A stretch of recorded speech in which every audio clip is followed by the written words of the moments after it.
Hello friends, welcome to my channel study with Shilpi.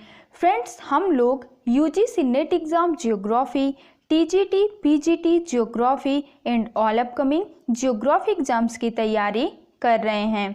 Friends, आज हम geography में पढ़ेंगे रिस्टहोपेन की प्रमुख रचनाएं एवं पुस्तकें, जो कि कई बार एग्जाम में पूछी जा चुकी हैं और हमारे आगे आने वाले एग्जाम के पॉइंट ऑफ व्यू से भी मोस्ट इम्पॉर्टेंट है। तो आइए फ्रेंड्स, शुरू करते हैं।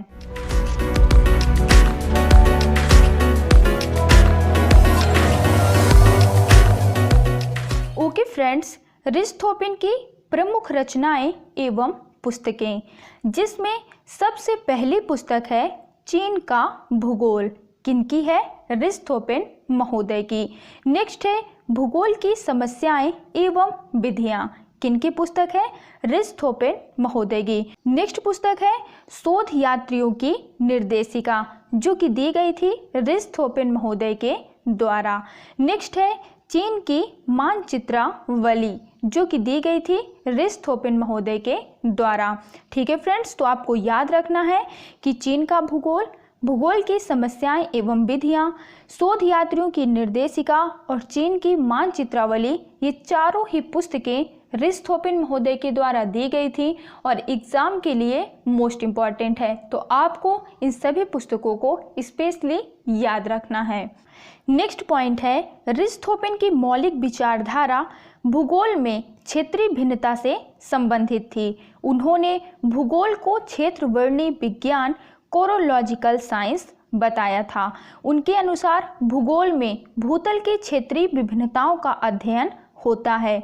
भूगोल को क्षेत्रीय विज्ञान, स्पेटियल साइंस का स्वरूप प्रदान करने में रिस्टहोपेन का महत्वपूर्ण योगदान है।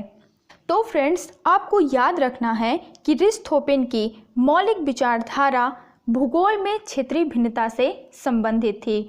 फ्रेंड्स, यहाँ पर एक मोस्ट इम्पॉर्टेंट पॉइंट है क्षेत्र वर्णीय विज्ञान, कोरोलॉजिकल साइंस, और कई बार यह एग्जाम में पूछा गया है।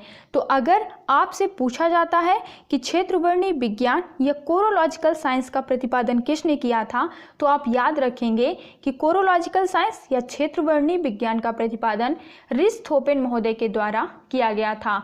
फ्रेंड्स, इसमें दो लोगों का नाम आता है। पहले रिस्टहोपेन, जिन्होंने सर्वप्रथम इसका प्रतिपादन किया था, और दूसरा नाम आता है हेटनर महोदय का। अगर ऑप्शन में रिस्टहोपेन और हेटनर दोनों दिया गया है तो आप रिस्टहोपेन लगाएंगे, और अगर अलग अलग आते हैं तो हेटनर आए तो हेटनर और रिस्टहोपेन आए तो रिस्टहोपेन। ठीक है फ्रेंड्स, तो आपको इस पॉइंट को याद रखना है क्योंकि ये कई बार एग्जाम में पूछा जा चुका है। फ्रेंड्स, नेक्स्ट पॉइंट भी मोस्ट इम्पॉर्टेंट है कि भूगोल में भूतल के क्षेत्रीय भिन्नताओं का अध्ययन होता है। यह किसने कहा था? तो यह कहा था रिस्टहोपेन महोदय ने।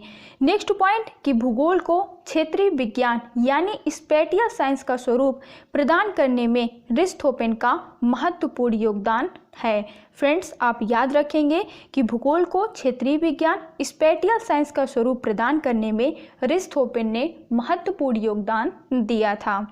नेक्स्ट पॉइंट है रिस्टहोपेन से संबंधित महत्वपूर्ण बिंदु, जो कि एग्जाम के लिए मोस्ट इम्पॉर्टेंट है। चीन के विस्तृत अध्ययन के पश्चात उन्होंने चीन का भूगोल नामक पुस्तक की रचना की थी। फ्रेंड्स, चीन का भूगोल पुस्तक कई बार पूछी जा चुकी है। जब आप प्रीवियस ईयर के पेपर सॉल्व करेंगे तब आपको यह पुस्तक कई बार मिलेगी। तो आपको याद रखना है कि चीन का भूगोल रिस्टहोपेन ने लिखा था और उन्होंने इस पुस्तक को चीन के विस्तृत अध्ययन के पश्चात लिखा था। ठीक है फ्रेंड्स, तो चीन का भूगोल रिस्टहोपेन महोदय की पुस्तक है। नेक्स्ट पॉइंट है प्रथम जर्मन विद्वान जिसने समान और प्रादेशिक भूगोल के अंतर को स्पष्ट किया और प्रादेशिक भूगोल को विवरण विज्ञान यानी कोरोलॉजी नाम दिया था।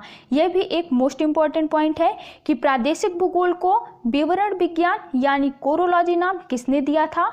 तो फ्रेंड्स, अब आप याद रखेंगे कि प्रादेशिक भूगोल को विवरण विज्ञान कोरोलॉजी नाम सर्वप्रथम रिस्टहोपेन महोदय के द्वारा दिया गया था। ठीक है फ्रेंड्स, तो ये थी रिस्टहोपेन की महत्वपूर्ण पुस्तकें एवं उनकी रचनाएं, जो कि एग्जाम के पॉइंट ऑफ व्यू से मोस्ट इम्पॉर्टेंट थी। आई होप कि आपको ये वीडियो पसंद आया होगा। मिलते हैं हमारी नेक्स्ट वीडियो में। Thank you for watching this video.